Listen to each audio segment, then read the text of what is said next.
Leon Jaworski said, if the American people had not demanded action in the Watergate scandal, it might have grown into outrages as great as those in Nazi Germany. Well, here again, you're into this verbal excess thing that it just seems to me is easy to do after the fact.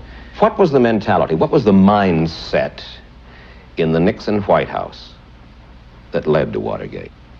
Watergate didn't come from the Nixon White House, and I don't think there was any mindset that led to Watergate. The president is out of office. Men in the Nixon White House went to jail. What was the mindset? What happened? That's the problem, Mike. I don't know what happened. The burglary had nothing to do with Richard Nixon at the time that it occurred.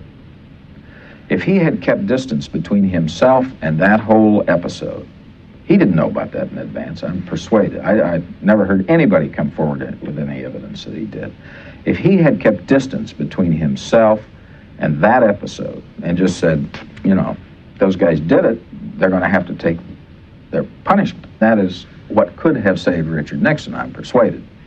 A little quick surgery. But he was the compulsive minutia man.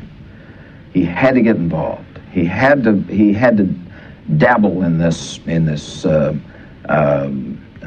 conspiratorial spy stuff, and he pulled it all into his office.